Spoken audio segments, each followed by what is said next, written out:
ஆரம்பிக்கலாங்களா? Welcome to the show light camera action. நான் உங்கள் நெடுமாறன் ராஜாங்கம். தமிழ் சினிமாவில் ஒரு நல்ல படம் வந்து ரொம்ப நாள் ஆச்சு அப்படின்னு சொல்லிட்டு ஃபேன்ஸ் எல்லாம் தவிச்சிட்டு இருப்போம்.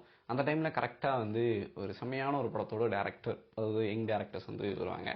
அப்படி வந்து வந்திருக்கக்கூடிய படம் தான் சிறை. பட் ஒரு ரியாலிட்டியான ஒரு கதையை தான் கொடுத்துருக்காங்க அப்படின்னு சொல்லிட்டு நம்பலாம். அந்த படம் வந்து ரொம்ப ரொம்ப நெருக்கமாக வந்து இருந்துச்சு. மோஸ்ட்லி போலீஸ் படம் அப்படின்னாலே ஒன்று போலீஸை வந்து பயங்கரமாக அவருடைய பண்ணுற எல்லா விஷயங்களையும் பயங்கர மாஸாக பயங்கர அப்படியே க்ளோரிஃபை பண்ணி இதாங்க போலீஸ் அப்படின்னு சொல்லிட்டு அந்த நம்மளை காப்பாற்றுறது எவ்வளோ கஷ்டப்படுறாங்கன்னு சொல்லிட்டு ஒரு இது இருக்கும்.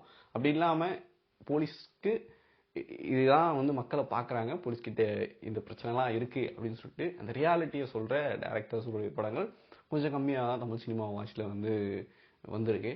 அந்த வகையில் அதாவது இந்த கம்மியான ரேஞ்சில் வரக்கூடிய ஒரு முக்கியமான ஒரு படமாக மறுபடியும் வந்திருக்கு சிறை. ஸோ இந்த படத்தோடைய கதை வந்து கொடுத்துருக்காரு நம்ம டானாக்காரன் டேரக்டர் தமிழ் அவர்கள். இந்த படத்தை வந்து டைரக்ட் பண்ணியிருக்கிறது சுரேஷ் ராஜ்குமாரி. ஸோ படத்துடைய முக்கியமான காஸ்டிங்கில் விக்ரம் பிரபு அவர்கள் நடிச்சிருக்காங்க. இந்த படம் வந்து ஆக்சுவலாக ட்ரெய்லரை பார்த்த உடனே ஒரு இம்பேக்ட் கொடுக்கக்கூடிய ஒரு படம் எப்படி இருக்க போகுது அப்படின்ற ஒரு கியூரியாசிட்டியை வந்து வந்துருச்சு. சிறை என்ன லைன் அப்படின்னு சொல்லிட்டு பார்த்தோம்னா, நம்ம கதிரவன் அவர்கள் எஸ்கேலாக போகிறாரு. யாருக்கு அப்படின்னு சொல்லிட்டு பார்த்தோம்னா, வேலூரில் இருக்கக்கூடிய ஒரு சிறை கைதி அப்துலுக்கு சிவகங்கையில் வந்து வாய்தா இருக்குது. அந்த வாய்தாவுக்கு வந்து கூப்பிட்டு போகிறாங்க. அதுக்கப்புறமா என்ன நடந்துச்சு, இங்கே என்ன சொல்ல வராங்க அப்படின்றது தான் படத்தோடைய கதை. அதாவது இந்த படம் ரொம்ப நெருக்கமாக இருக்குதுக்கான காரணம் என்னன்னா, முதல் 5-10 நிமிஷம் ஒரு ஷூட்டிங் ஒன்று நடக்கும். அதை தாண்டி அதிலிருந்தே வந்து விக்ரம் பிரபு அப்படின்ற அந்த பெரிய ஹீரோலாம் தெரியவே இல்லை. கதிரவன் அப்படின்ற ஒரு கான்ஸ்டேபிள், ஸோ அவர் என்ன பண்ணுறாரு அப்படின்ற ரேஞ்ச் தான் வந்து போயிட்டு இருந்துச்சு. ஒவ்வொரு விஷயமும் ரொம்ப டீட்டெயில்டாக பெக்குலராக வந்து எடுத்து பண்ணியிருக்காங்க.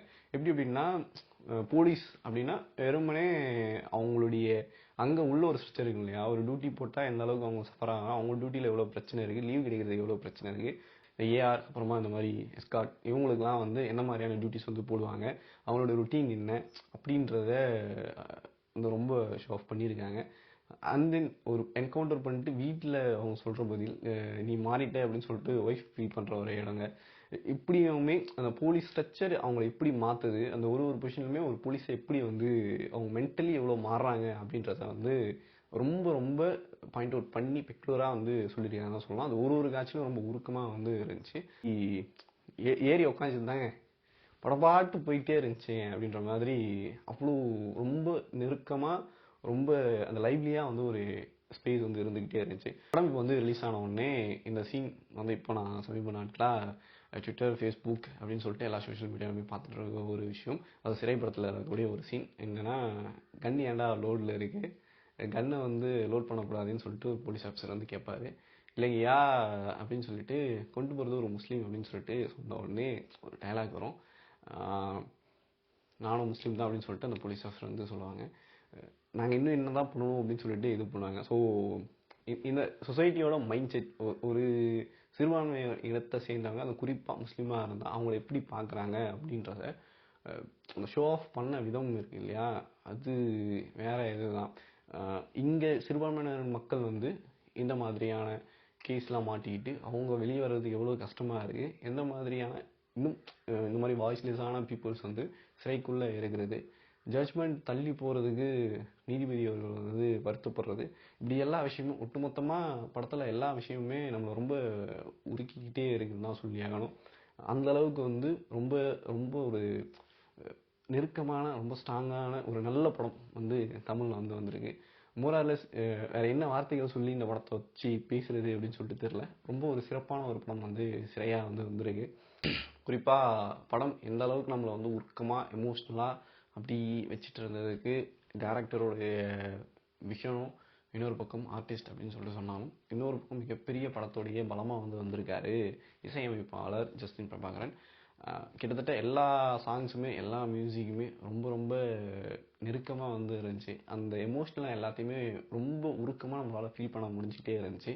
ஸோ இன்னும் இந்த படத்தை பற்றி நிறைய பேசணும் அப்படின்றது ஆசையாக தான் இருக்குது. பட் இந்த படம் நீங்கள் செத்த அப்புறமா தான் அந்த பெயினை வந்து ரொம்ப ஈஸியாக உங்களுக்குள்ளே கடத்த முடியும்.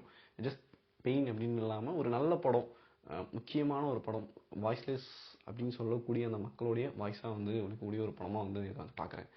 சில வரிகளில் சிறைப்படத்தை பற்றி சொல்லணும் அப்படின்னா தமிழ் சினிமாவுக்கு ஒரு முக்கியமான வரவாக வந்து வந்திருக்கு. 2025 கடைசியில் இந்த படம் ரொம்ப ரொம்ப முக்கியமான ஒரு படமாக நமக்கு வந்து அமைஞ்சிருக்கு அப்படின்னு சொல்லிட்டு சொல்லியாகணும்.